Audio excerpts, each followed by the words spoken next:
ئافرەتە دیندارەکان نابێت هیچ کات ئەو بەشداریە گرنگەی ئافرەتی باوەڕدار و خۆتەرخان کردو کە لە خزمەتکردندا پێشکەشی دەکات پشتگوێ بخەین یان لە یادی بکەین کە یەزدان خۆی بۆیانی داڕشتووە.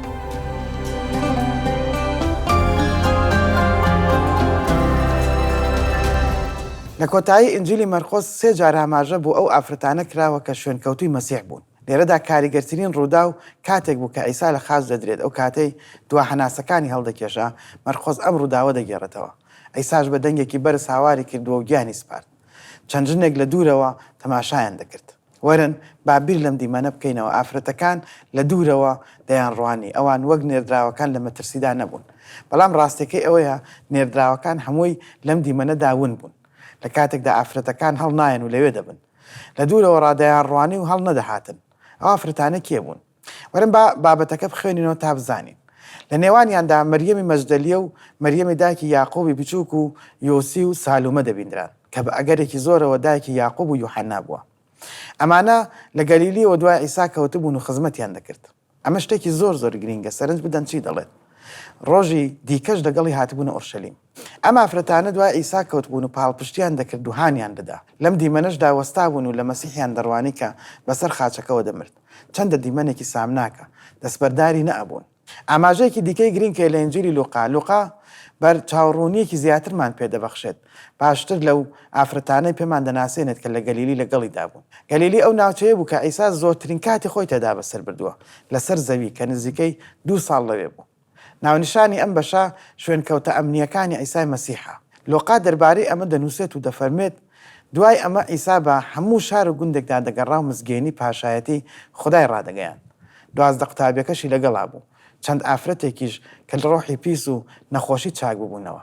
مەریەم کە بە مەگدەلین ناو دەبردرا و 7 ڕۆحی پیسی لێ دەرکرا بوو. ئەو ئافرەتانە ئەیسا خۆی دەستی لێداون و چارەسەری کردوون و لوقا ناوەکانیان یەکە دەهێنێت. مەریەم کە بە مەجدەلی ناو دەبردرا. ئافرەتێکی دیکەش کە هەندێک وردەکاری زیاتر لەسەری باس دەکرێت و 7 ڕۆحی پیسی لێ دەرکرا بوو. بەدڵنیایی و پێزانینی بۆ ئیسا هەبووە. یۆنای ژنی خۆزای بریکاری هێرۆدس سەوسن و زۆری دیکەش. لوقا ئاماژەیان پێدەکات و پێزانینی زۆری هەیە بۆ هاوکاریەکانیان. بە ماڵی خۆیان یارمەتیان دەدان. ئەو ئافرەتانە ئەیسا و نێردراوەکانیشیان خزمەت دەکرد بە ماڵی خۆیان.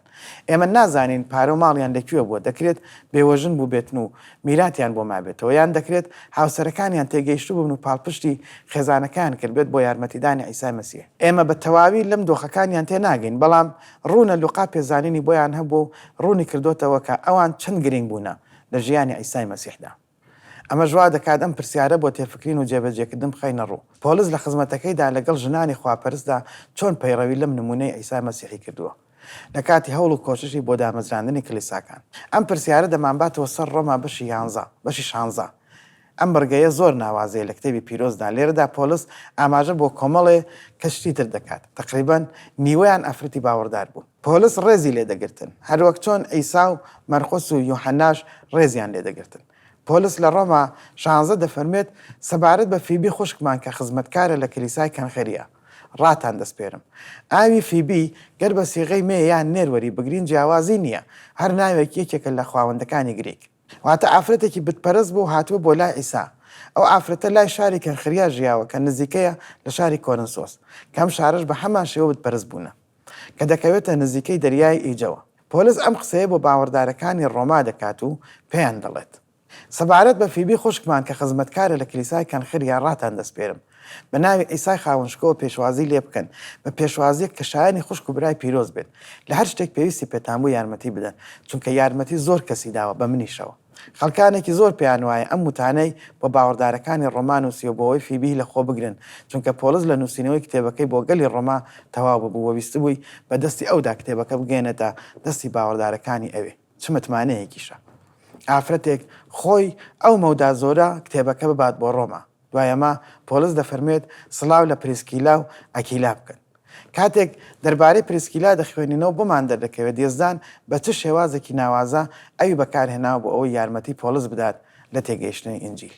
لە ئاەتی 6 دەفەرمێت سڵاو لە مەریە بکەن کە زۆر پێتانەوە ماندوو بوو. ئێمە نازانین مەریەم کێیە چونکە ئەو کانە ئەو ناوە زۆر بەکار دەهات بەڵام ڕوونە کە زۆر ماندوو بووە لە پێناوی باوەڕدارانی ڕۆما بۆیە پێیان دەڵێت سڵاوی لێ بکەن. دوای ئەوە دەڵێت سڵاو لە خوشکانی تریفینا و تریفۆسا بکەن کە لە پێناوی مەسیحی خاوەنشکۆدا ماندوو دەبن. مانای ئەو دوو ناوە لە یونانیدا ڕەقیبە و لەتیفەیە. کاتێک ڕۆما بەشی 16 دەخوێنینەوە دەبینین تقریبان نیوەی ئەو ناوانەی هاتوونە تا ئافرەت بوون کە شایانی ڕێز و سڵاو بوونە چونکە زۆر ڕاستگە و ئەمین بوون بۆ یەزدان. بۆیە بنەماکە لێرەدا ئەمەیە. نابێت هیچ کات ئەو بەشداریە گرنگەی ئافرەتی باوەڕدار و خۆتەرخان کردو کە لە خزمەتکردندا پێشکەشی دەکات پشتگوێ بخەین یان لە یادی بکەین کە یەزدان خۆی بۆیانەی داڕشتووە.